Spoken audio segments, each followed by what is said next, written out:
ലോകത്തിലെ ഏറ്റവും ഒരു വനിതാ കൂട്ടായ്മയായി ഇതിനെ നമുക്ക് പ്രൊജക്റ്റ് ചെയ്യാൻ കഴിയുന്നുണ്ടോ മേയർ?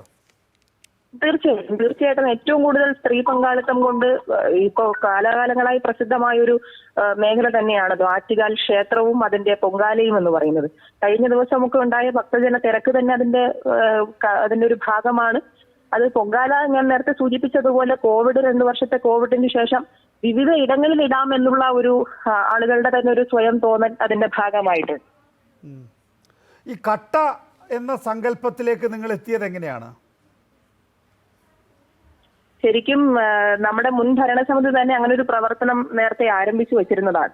പക്ഷെ കുറച്ചുകൂടി കർശനമായി ആ പ്രവർത്തനം ഏറ്റെടുക്കണം എന്നാണ് നമ്മുടെ ഭരണസമിതിയുടെ ആഗ്രഹം. കാരണം ഡെയിലി പല ആളുകളുടെയും സങ്കടങ്ങൾ കണ്ട് മുന്നോട്ട് പോകുന്നവരാണ്. അതിപ്പോ ഏത് കൗൺസിലർമാരാണെങ്കിലും ഏത് ഭരണസമിതിയാണെങ്കിലും നമ്മൾ അനുഭവിക്കാത്ത ഒരുപാട് പ്രയാസങ്ങളാണ് നമ്മുടെ ചുറ്റുമുള്ള മനുഷ്യരിൽ നമ്മൾ കാണുന്നത്. ആ മനുഷ്യരുടെ ജീവിതത്തിൽ വലിയ പങ്കാണ് കേരളത്തിലെ ഗവൺമെന്റ് നൽകുന്ന ഈ ലൈഫ് പദ്ധതി അടക്കമുള്ള ഈ പദ്ധതികൾ കൊണ്ടുള്ള വലിയ സഹായമാണ് അവർക്ക് ലഭിക്കുന്നത്.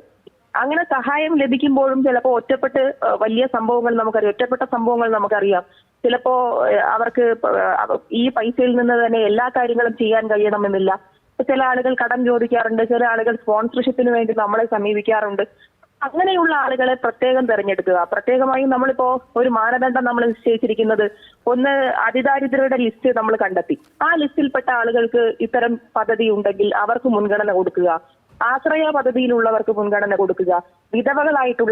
വിധവകളായിട്ടുള്ളവർ, വികലാംഗരായിട്ടുള്ളവർ, രോഗമുള്ളവർ, അതുപോലെ തന്നെ കിടപ്പ് രോഗികൾ, ഇങ്ങനെയുള്ള ആളുകളിൽ നിന്ന് കൂടുതലായി അപേക്ഷ വരുന്നുണ്ടെങ്കിൽ അവർക്ക് മുൻഗണന കൊടുത്തുകൊണ്ട് അവർക്ക് ഭവന നിർമ്മാണത്തിന് ആനുകൂല്യം ലഭിക്കുമ്പോൾ ഇങ്ങനെ ഒരു സഹായം കൂടി നൽകണം എന്നുള്ളതാണ് നഗരസഭയുടെ ലക്ഷ്യം. അത് ഏറ്റെടുക്കണം എന്നുള്ളതാണ്. അതിന്റെ അടിസ്ഥാനത്തിലാണ് ഇങ്ങനെ ഒരു തീരുമാനത്തിലേക്ക് നഗരസഭ എത്തിയത്. നേരത്തെ ശ്രീ ശങ്കർ പറഞ്ഞ 1-2 കാര്യങ്ങൾ കൂടി ശ്രദ്ധയിൽപ്പെടുത്തുന്നു. ഒന്ന്, സാധാരണഗതിയിൽ ഒരു കട്ടയ്ക്ക് 8-8.5 രൂപ മാത്രമേ ഉള്ളൂ. പക്ഷേ ഈ പൊങ്കാല വരുന്ന സമയത്ത് 40 രൂപയ്ക്കോ 50 രൂപയ്ക്കോ ഒക്കെയാണ് കട്ടകൾ, ഈ പാതി വെന്ത കട്ടകൾ വിൽക്കുന്നത് എന്നുള്ളത്. അടുത്ത പൊങ്കാല സമയമാകുമ്പോഴേക്കും ഈ കട്ടകളുടെ ഡിമാൻഡിനനുസരിച്ച് കട്ടകൾ മിതമായ വിലയ്ക്ക് ആളുകളിലേക്ക് എത്തിക്കാൻ നഗരസഭയ്ക്ക് കഴിയുമെങ്കിൽ, അത് നല്ല കട്ടയാണ് എങ്കിൽ ആ കട്ട അവർ ഉപേക്ഷിച്ച് പോകുമ്പോൾ നഗരസഭയ്ക്ക് തിരിച്ചെടുക്കാം എന്നുള്ളതാണ് ഒരു പ്രധാനപ്പെട്ട ആശയം.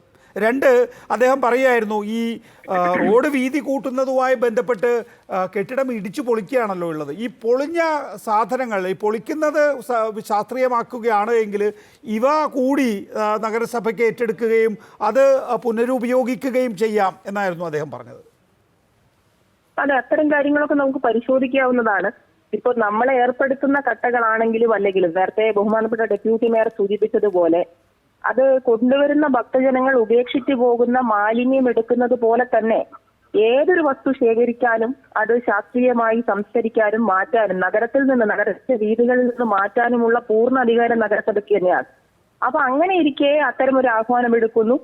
നഗരസഭ ഭാവിയിൽ ഇവിടെ സൂചിപ്പിച്ചതുപോലെ തന്നെ നല്ലൊരു ആശയം എന്നുള്ള നിലയിൽ നമുക്ക് ഇത്തരം പ്രയാസങ്ങൾ, ഈ കല്ലിന്റെ കാര്യത്തെ പറ്റി പറഞ്ഞു, സ്റ്റെബിലിറ്റിയെ പറ്റി പറഞ്ഞു, പകുതി വെന്ത കട്ടകളാണെന്ന് പറഞ്ഞു, ആ വിഷയങ്ങളൊക്കെ നമുക്ക് മുന്നിൽ നിർത്തിക്കൊണ്ട് തന്നെ അടുത്ത കാലങ്ങളിൽ കൂടുതൽ നമുക്ക് ഈ വിഷയത്തിൽ ഇടപെടാൻ സാധിക്കും. നമ്മൾ ഒരുപാട് മുൻകരുതലുകളാണ് പൊങ്കാലയോടനുബന്ധിച്ച് കൊണ്ടെടുക്കുന്നത്. 3 മാസം മുമ്പ് തുടങ്ങുന്നതാണ് ഒരു പൊങ്കാലയുമായി ബന്ധപ്പെട്ടുകൊണ്ടുള്ള ശുചീകരണ പ്രവർത്തനങ്ങൾക്ക് വേണ്ടിയുള്ള മുൻകരുതലുകൾ എന്ന് പറഞ്ഞാൽ, മുന്നൊരുക്കങ്ങൾ എന്ന് പറഞ്ഞാൽ. അപ്പൊ അതിന് കൂടി ഈ കാര്യങ്ങൾ കൂടി നമുക്ക് പരിശോധിക്കാം. അതുപോലെ ശാസ്ത്രീയമായി ഡിമോളിഷിംഗ് വേസ്റ്റ്, അത് ഡിമോളിഷ് ചെയ്യുന്നത് ശാസ്ത്രീയപരമാണെങ്കിൽ അത് പുനരുപയോഗിക്കാൻ കഴിയുമെങ്കിൽ അതൊക്കെ നമുക്ക് പരിശോധിക്കാവുന്നതാണ് എന്നുള്ളതാണ് സൂചിപ്പിക്കാനുള്ളത്.